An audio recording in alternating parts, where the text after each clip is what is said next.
Hey there, it's Anastasia Forrest, and today I'm going to teach you how to make a cute little crochet flower.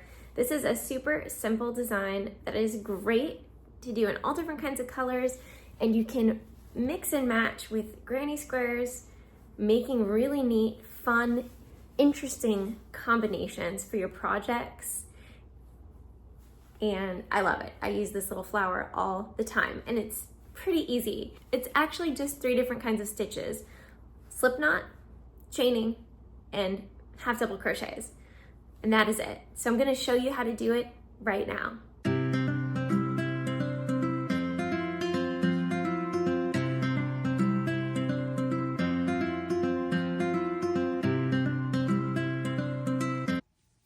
Okay, so the first thing we're going to do is we're going to make a slip knot.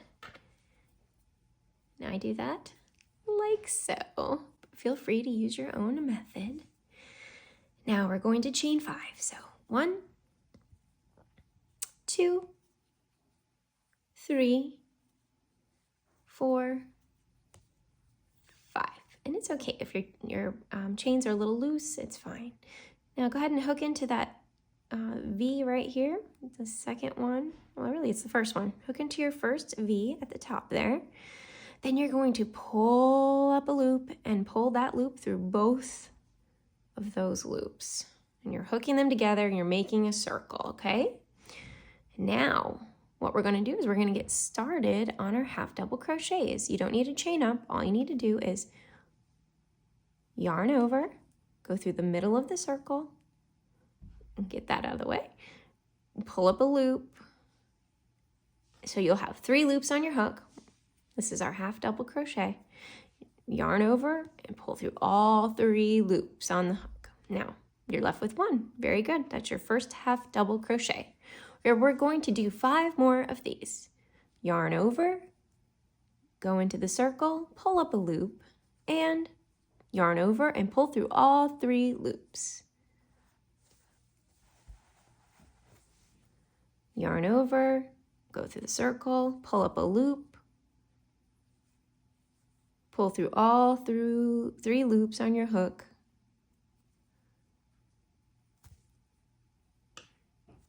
Sometimes you might need to try again.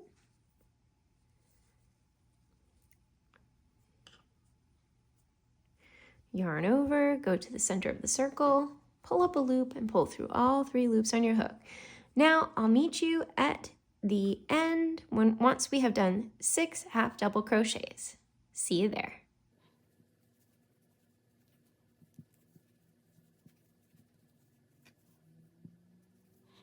Okay, so now you're going to want to count your half double crochets. 1, 2, 3, 4, 5, 6.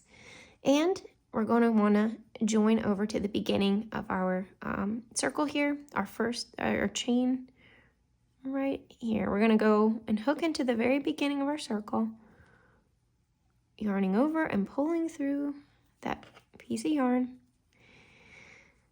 Very, very good. Now I like to take this string back here and give it a tug. It tightens up the circle a little bit, but you can go ahead and close up, tie off your end like so, or however you choose to do it, and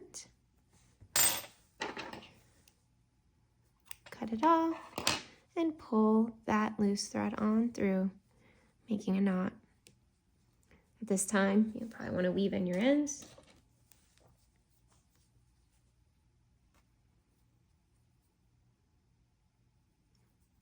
When you do it, be sure to do it on the back side of your work.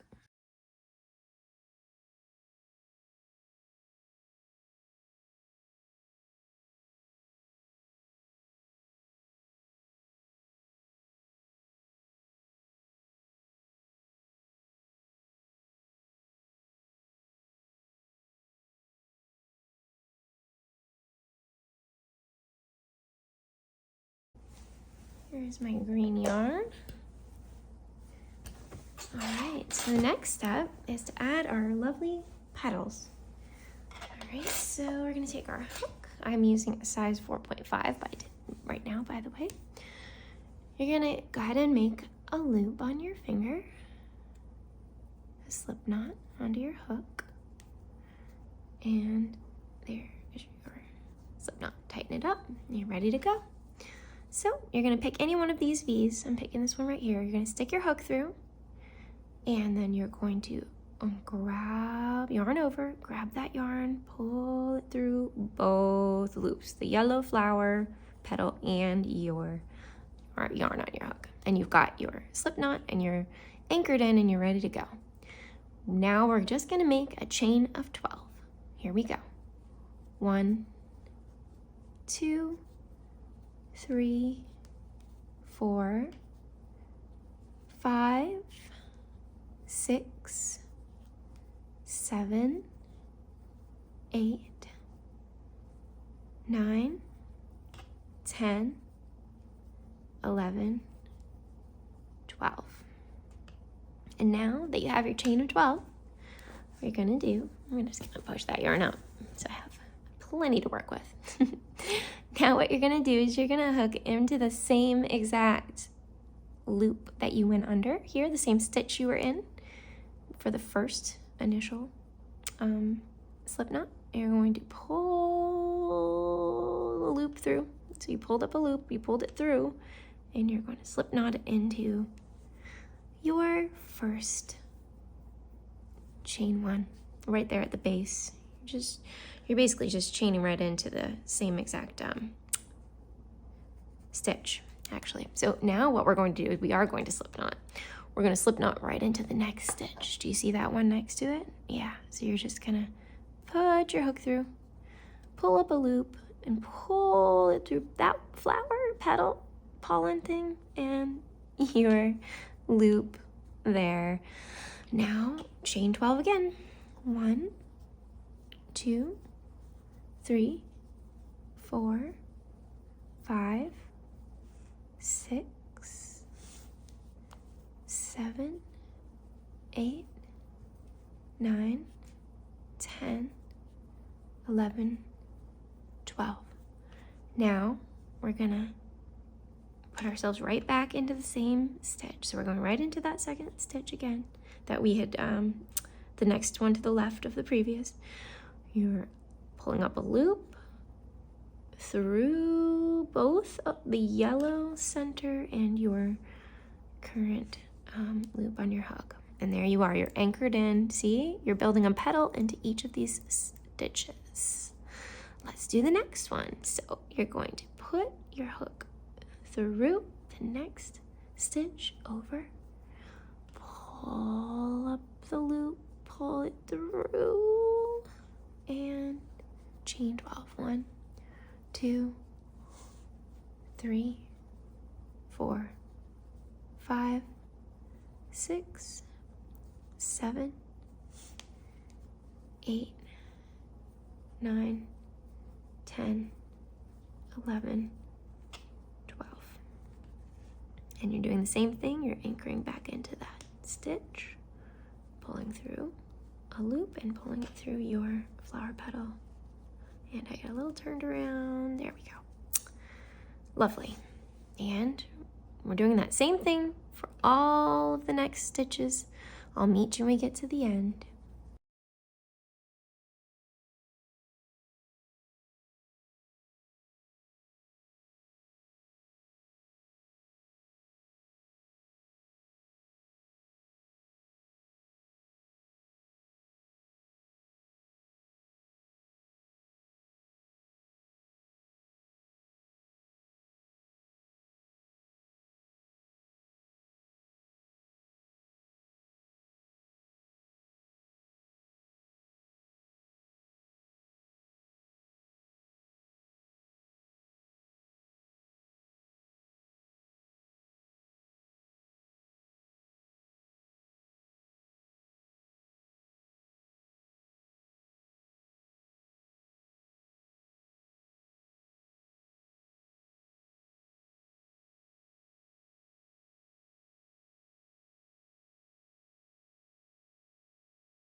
There we go. Now we're just going to tie it off like so.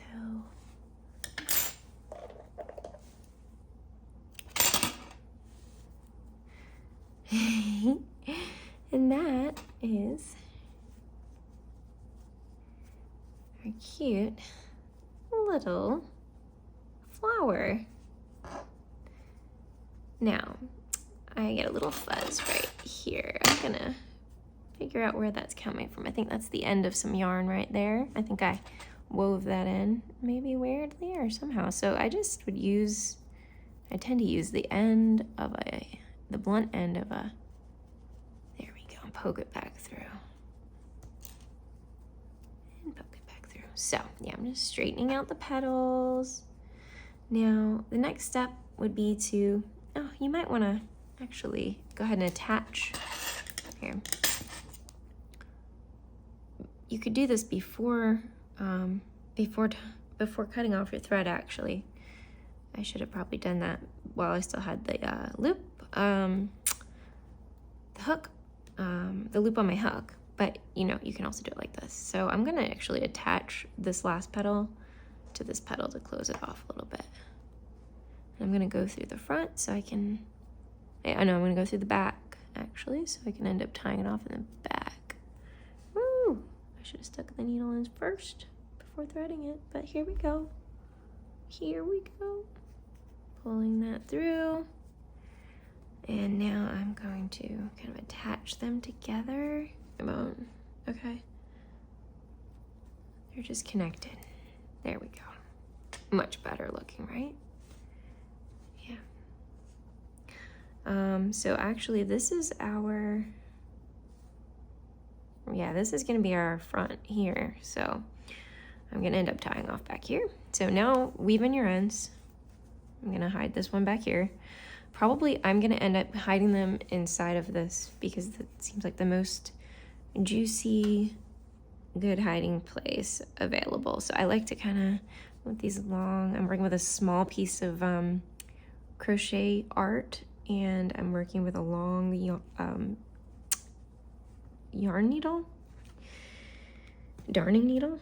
So I like to kind of, I know never everybody does this, but I like to do this. I like to stick in the darning needle first and then pull the thread through, then thread it and pull it through. I know it's a little weird, but that's how I do it sometimes. It works for me. Maybe it will work for you. Snip. And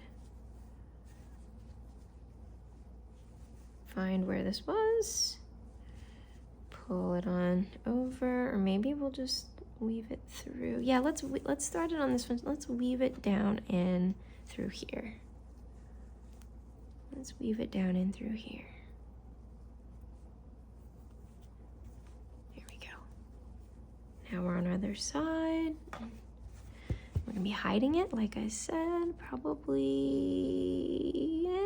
we'll have him live over here. We'll have him over here. And I lost him, so I guess do that again. Which is why I sometimes just find the hiding place first and then get the yarn through the eye of the darning needle. Nobody really likes this stuff in the stage, I don't think. I'm sure there's somebody out there. Maybe it's you. If you enjoy weaving in your ends, please shout it out in the comments. Let us know. Okay, so there we have a beautiful looking flower. Isn't that cute? I've used these flowers to make all kinds of things. This particular project, I'm planning to make a bag.